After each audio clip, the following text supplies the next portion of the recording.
Hello बच्चों, you are most welcome to my channel Navi education. आज हम शब्द विचार का टॉपिक कंटिन्यू करेंगे। ये हिंदी का बेसिक टॉपिक है। इसके मैंने आपको 2 टाइप्स इसकी प्रीवियस वीडियो में एक्सप्लेन किए थे, अर्थ के आधार पर, शब्द के प्रकार और रचना के आधार पर। ओके, आज की वीडियो में हम आपको उत्पत्ति के आधार पर और प्रयोग के आधार पर इन 2 टाइप्स जो शब्द के प्रकार हैं, इनको हम बहुत ही सिंपल वे में एक्सप्लेन करेंगे।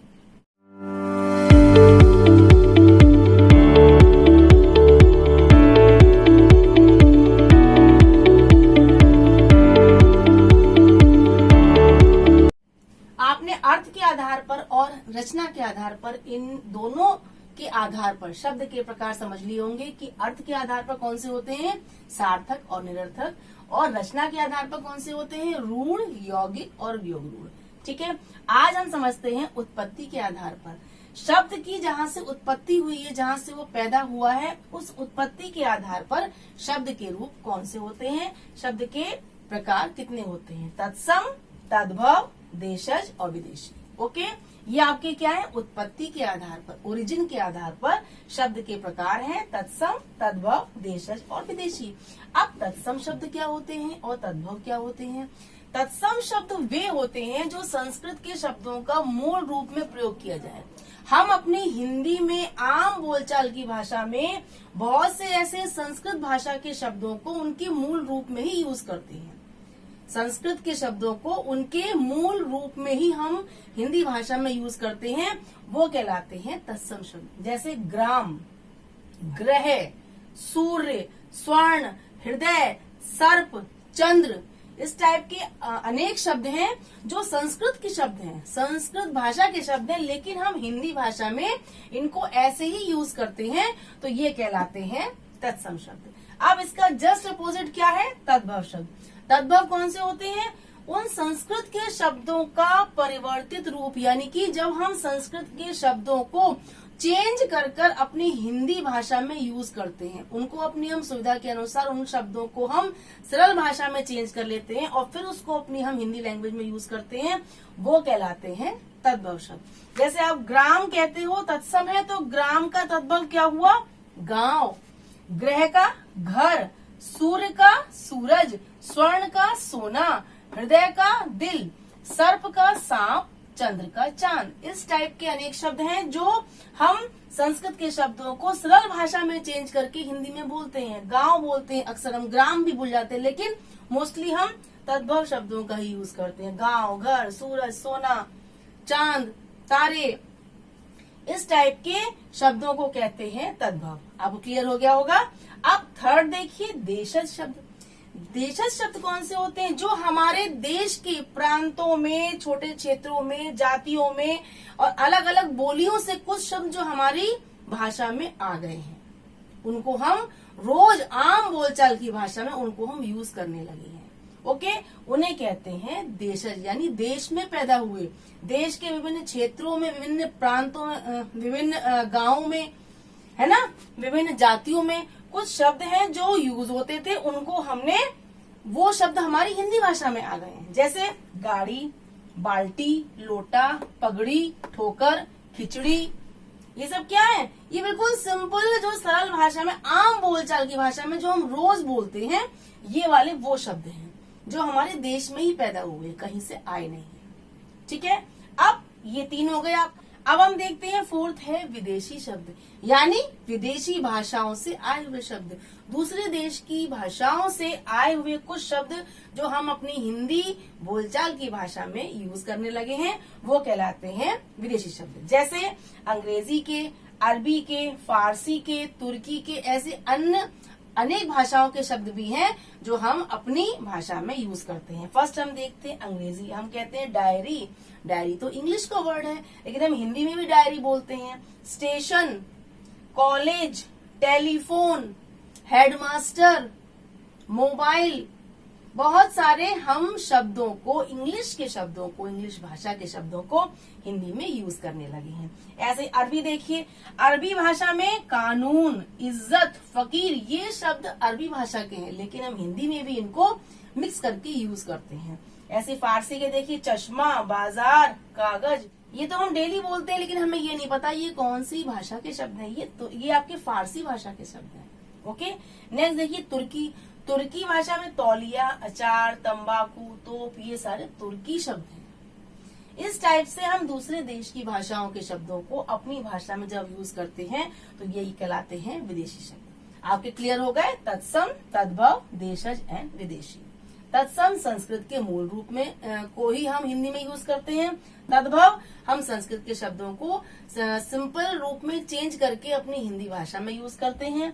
देशज जो हमारे देश के विभिन्न प्रांतों में, विभिन्न क्षेत्रों में यूज किए जाते हैं, उन वो शब्द हमारी भाषा में आ गए हैं।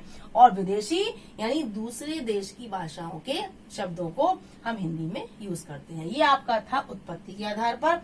अब हम देखते हैं प्रयोग के आधार पर। प्रयोग के आधार पर आपके 2 टाइप्स होते हैं, 2 प्रकार होते हैं, विकारी शब्द और अविकारी शब्द। विकारी शब्द कौन से होते हैं? जो लिंग, वचन, कारक आदि के कारण चेंज होते हैं, उनमें विकार पैदा होता है, यानी वो परिवर्तित होते हैं। लिंग, वचन, कारक इन सब के कारण जो शब्द चेंज होते हैं, अपना रूप बदल लेते हैं, वो कहलाते हैं विकारी। ये आपके 4 टाइप्स होते हैं, संज्ञा, सर्वनाम, विशेषण और क्रिया, यानी noun, pronoun, adjective and verb. ये आपके चेंज होते हैं। जैसे आपका संज्ञा यानी कि नाउन है। अब आप देखिए सब्जेक्ट के लिंग वचन के आधार पर पुस्तक, पुस्तकें, पुस्तकों आदि हम किताब, किताबें, किताबों, है ना, तो ये हम चेंज, ये आपके शब्द चेंज होते हैं। ठीक है, सेंटेंस में चेंज होते हैं। संज्ञा के आपके वचन के आधार पर या लिंग के आधार पर ये आपके चेंज होते हैं। नेक्स्ट आपका है सर्वनाम यानी प्रोनाउन। वह, उसका, उसकी, उसके, उन्होंने, उनका, है ना, ये आपके सर्वनाम भी चेंज होते हैं, एक ही नहीं रहते हैं, मतलब इनका रूप एक ही सेम नहीं रहता है। ये आपके सब्जेक्ट के लिंग, वचन, कारक आदि कारण सेंटेंस में बदलते हैं। नेक्स्ट है आपका है विशेषण। आप देखिए यानी कि क्वालिटी, एडजेक्टिव। ठीक है, आपने कहा मीठा, मीठी, मीठे, कोई चीज मीठी है, या वह मीठा है, या वे सब फल मीठे हैं, यानी इनका भी रूप बदल रहा है, इनका भी रूप सेंटेंस में चेंज हो रहा है। ये क्या है? विशेषण। ऐसे नहीं, क्रिया, क्रिया यानी वर्ब। आता है, आती है, आते हैं, आया था, आएगा, या वो आएंगे, चेंज हुआ। क्रिया यानी वर्ब भी चेंज हुआ। लिंग, वचन, कारक आदि कारण ये भी काल के अनुसार भी लिंग के आधार पर, वचन, कारक इन सब के आधार पर क्रिया भी चेंज होती है। जब इन सब में परिवर्तन हो रहा है, विकार हो रहा है, तो ये हो गए विकारी शब्द। नेक्स्ट हमारा है अविकारी शब्द, यानी कि जिन शब्दों में विकार या चेंज न पैदा हो, जो शब्द चेंज नहीं हो, लिंग, वचन, कारक आदि के कारण जो शब्द अपना रूप ना बदले, वो कहलाते हैं अविकारी शब्द। ओके, ये आपके 5 टाइप्स होते हैं। क्रिया विशेषण, पहला क्या है? क्रिया विशेषण यानी एडवर्ब। सेकंड है संबंध बोधक यानी प्रेपोजिशन। आपका समुच्चय बोधक थर्ड है, इसका मतलब कंजक्शन। फोर्थ है विस्मयादि बोधक यानी इंटरजेक्शन। एंड फिफ्थ है निपात यानी कि पार्टिकल्स। अब देखिए पहला देखते हैं क्रिया विशेषण यानी क्रिया की विशेषता बताने वाले शब्द, एडवर्ब्स। अब तेज, धीरे धीरे, अंदर, बाहर, इस टाइप के शब्द जो होते हैं, हमारा कर्ता कोई भी हो, क्रिया कोई भी हो, हमारा लिंग, वचन कोई भी हो, लेकिन हमारे ये ऐसे के ऐसे रहेंगे। आपने कहा घोड़ा तेज दौड़ता है, एक घोड़ा है तब तेज दौड़ता है। आपने कहा अनेक घोड़े तेज दौड़ते हैं, तब भी हमने तेज का ही यूज किया, यानी एक हो चाहे अनेक हो, कुछ भी हो, हम इस शब्द को नहीं बदलेंगे। धीरे धीरे, कछुआ धीरे धीरे चलता है, अनेक कछुए धीरे धीरे चलते हैं, लेकिन हमारा कर्ता बदला, हमारा क्रिया विशेषण नहीं बदला, धीरे धीरे ऐसे का ऐसे रहा। ये शब्द हमारे जो है क्रिया विशेषण, ये चेंज नहीं होते हैं। नेक्स्ट हमारा है संबंध बोधक यानी कि प्रेपोजिशन। के साथ, के नीचे, के बाहर, के ऊपर, के सामने, कोई भी लिंग वचन कारक हो, ये आपके शब्द ऐसे के ऐसे ही रहेंगे। पेड़ के नीचे, पेड़ों के नीचे, तब भी के नीचे यूज हुआ। एक है, अनेक हैं, कितने भी हैं, लेकिन हम के नीचे, के साथ, के ऊपर, के बाहर, इनको हम चेंज नहीं करते, ये हमारे हर कंडीशन में सेम रहते हैं। नेक्स्ट हमारा है समुच्चय बोधक यानी कंजक्शंस, जो शब्दों को, शब्द समूहों को या वाक्यों को जोड़ते हैं, वो कहलाते हैं समुच्चय बोधक। ठीक है, जैसे आपने किंतु, परंतु, लेकिन, और, यद्यपि, इसलिए, ये सब क्या है? समुच्चय बोधक। ये भी चेंज नहीं होते हैं। नेक्स्ट है विस्मयादि बोधक यानी इंटरजेक्शन। हमारी गहरी भावनाओं को, डीप फीलिंग्स को, इमोशंस को शो करने के लिए इन शब्दों का यूज किया जाता है।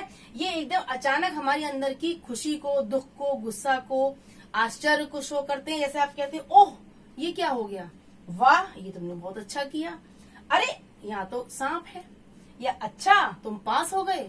इस टाइप के हमें जो स्टार्टिंग में जो वर्ड यूज करते हैं एकदम अचानक कुछ शब्दों का हम यूज करते हैं अपनी अंदर की भावना को, डीप फीलिंग्स को शो करने के लिए, ये कहलाते हैं विस्मयादि बोधक। ये भी चेंज नहीं होते हैं। ठीक है, नेक्स्ट आपका है निपात यानी बहुत छोटे वर्ड होते हैं जो हमारे सेंटेंस में किसी शब्द पे जोर देने के लिए यूज किए जाते हैं। आपने कहा राम घूमने जाएगा, सिंपल हो गया। आपने कहा राम ही घूमने जाएगा, आपने ही और ऐड कर दिया। ही क्या है, निपात, यानी राम पे जोर दे रहा है कि राम ही घूमने जाएगा। अगर आपने कहा केवल राम घूमने जाएगा, केवल लगा दिया हमने, तब भी वो राम पे जोर दे रहा है।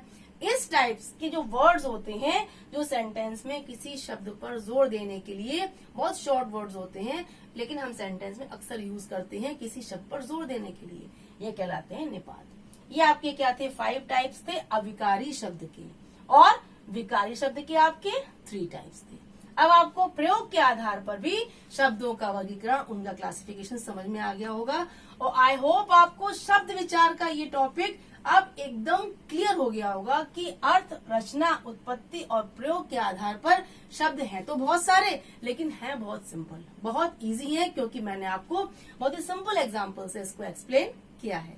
So please keep watching, bye bye.